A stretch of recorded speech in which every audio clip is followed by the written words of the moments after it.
Alors, bien que par la suite, ce format pourra être modifié, donc le format lettre qu'on a choisi pourra être modifié à l'aide de l'outil plan de travail. Mais oui, c'est comme ça qu'on modifie le format dans Illustrator après avoir créé le document.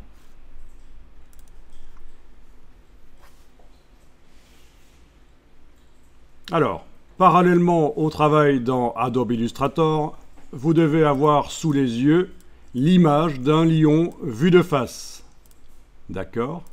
Parallèlement au travail dans Adobe Illustrator, vous devez avoir sous les yeux l'image d'un lion vu de face. Donc on va aller chercher une image. Une image de quoi?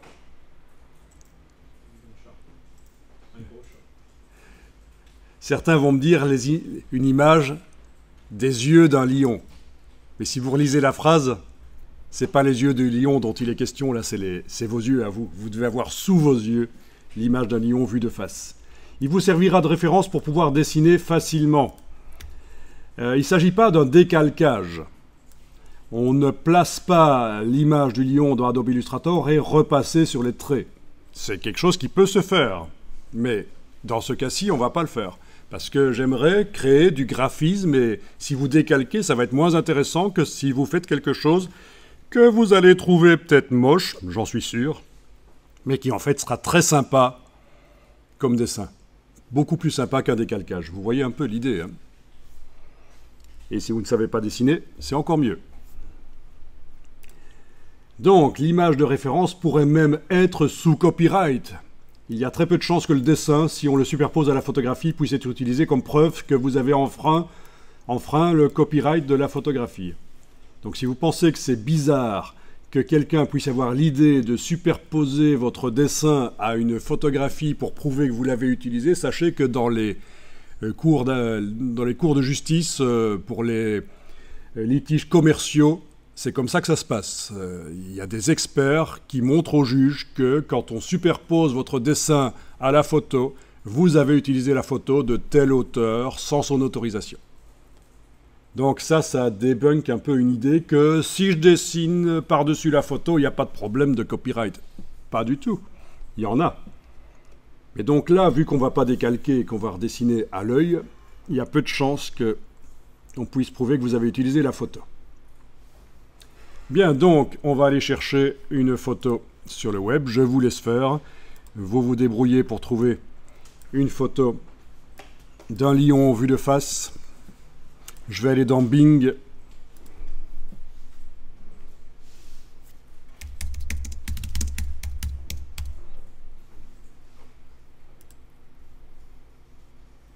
Ok. Il y a plein de lions vus de face. C'est pas mal. Je vais quand même, moi, me restreindre. Je joue la carte de la sécurité à fond. Je vais voir ce qu'il y a dans le domaine public au niveau des lions vus de face. Ah, apparemment, il y a une photo gratuite sur Pixabay.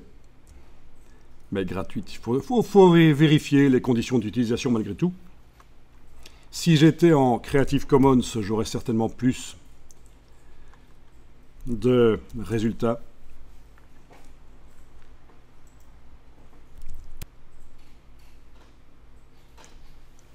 Bon, ok, toutes les licences Creative Commons. Bon, peu importe, je vais voir si je peux avoir celui-là.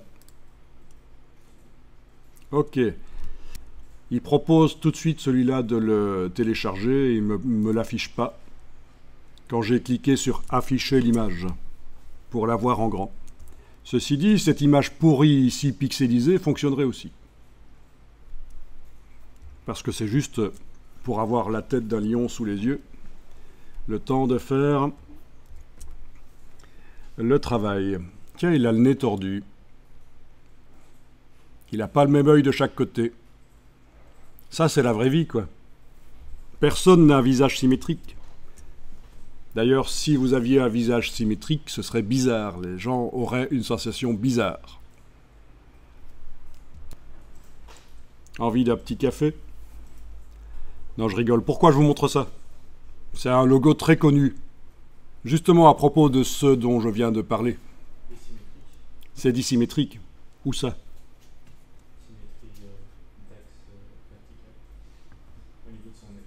Au niveau de son nez, exactement.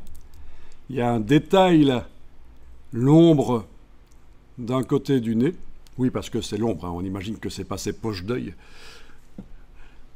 Elle est différente de l'autre côté.